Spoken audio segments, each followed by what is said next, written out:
First on reporter. CMRL Exalogic സാമ്പത്തിക ഇടപാട് കേസിൽ വീണ ടിയുടെ ചോദ്യം ചെയ്യൽ ഉടനില്ല. CMRL ഹർജിയിൽ ഹൈക്കോടതി ഉത്തരവ് വന്ന ശേഷമാകും സമൻസ് അയക്കുക. കോടതി ഉത്തരവ് പരിശോധിച്ച ശേഷം തുടർ നടപടിയെന്നാണ് ED നിലപാട്. CMRL ഒഴികെയുള്ള പ്രതികളുടെ ചോദ്യം ചെയ്യലിന് തടസ്സങ്ങളില്ലെന്ന് ഹൈക്കോടതി വ്യക്തമാക്കിയിരുന്നു. അതേസമയം വീണയുടെ ബാങ്ക് അക്കൗണ്ടുകൾ കേന്ദ്രീകരിച്ച് EDയുടെ പരിശോധന തുടരുകയാണ്. ശരണുണ്ട് കൂടുതൽ വിവരങ്ങളുമായി. Sharan S, very good morning Sharan. എന്തായാലും ഹൈക്കോടതിയിൽ നിന്ന് ഒരു ഉത്തരവ് വെള്ളിയാഴ്ച വരും. CMRLുമായി ബന്ധപ്പെട്ട ED കേസിന് സാധുതയുണ്ടോ ഇല്ലയോ എന്നുള്ളത്. ആ കേസിന്റെ ആ വിധിയെ ആസ്പദമാക്കിയായിരിക്കും ഇനി EDയുടെ മുന്നോട്ടുള്ള നീക്കമെന്നാണ് അറിയുന്നത്. നേരത്തെ നമുക്ക് ലഭിച്ച വിവരം വളരെ പെട്ടെന്ന് വീണ ടിക്ക് ഒരു സമൻസ് കൊടുത്ത് ചോദ്യം ചെയ്യാൻ വിളിപ്പിച്ചേക്കും എന്നുള്ളതാണ്. പക്ഷേ അത് അല്പം വൈകാനാണ് സാധ്യതയെന്നാണോ ED കേന്ദ്രങ്ങളിൽ നിന്ന് നമ്മൾ അറിയുന്നത്? Sharan, good morning. Arunkumar, good morning. എന്തായാലും അത്തരത്തിൽ വൈകാൻ തന്നെ സാധ്യത എന്നുള്ളതാണ് ഇപ്പോൾ എൻഫോഴ്സ്മെന്റ് ഡയറക്ടറേറ്റ് ഉദ്യോഗസ്ഥർ പറയുന്നത്. അതായത് ഇന്നലെയാണ് CMRLന്റെ ഹർജിയിൽ ഹൈക്കോടതിയുടെ ഡിവിഷൻ ബെഞ്ച് വിശദമായി വാദം കേട്ടത്. അങ്ങനെ വാദം കേൾക്കുന്നതിനിടയിൽ കോടതി പറഞ്ഞത് വെള്ളിയാഴ്ച ഈ ഹർജിയിൽ ഉത്തരവ് പുറപ്പെടുവിക്കാം, അതുവരെ CMRLനെതിരെ കടുത്ത നടപടികൾ പാടില്ല എന്നുള്ളതാണ്.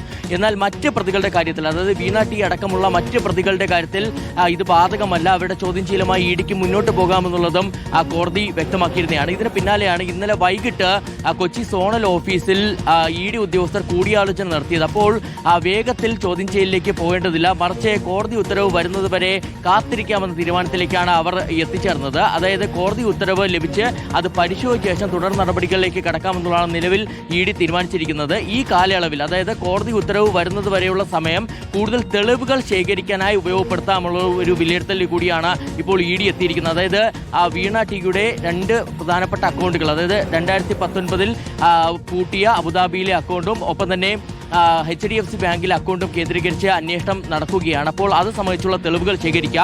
ഇതിനൊപ്പം തന്നെ നേരത്തെ വീണ ടിയുടെ മൊബൈൽ ഫോൺ ശാസ്ത്രീയ പരിശോധനയ്ക്ക് അയച്ചിരുന്നു. അങ്ങനെ ആ തെളിവ് ശേഖരണത്തിലുള്ള കാലയളവായി ഇത് മാറ്റാമെന്നൊരു തീരുമാനത്തിലേക്കാണ് ഇപ്പോൾ ED എത്തിയിരിക്കുന്നത്. മറ്റൊരു പ്രധാനപ്പെട്ട കാര്യം, തിരുവനന്തപുരത്ത് നമുക്കറിയാം പിണറായി വിജയന്റെ തിരുവനന്തപുരത്തെ വാടക വീട്ടിൽ പരിശോധനകൾ നടത്തി, റെയ്ഡ് നടത്തി മടങ്ങിയ ED ഉദ്യോഗസ്ഥർക്ക് വലിയ രീതിയിലുള്ള ആക്രമണമാണ് നേരിടേണ്ടി വന്നത്.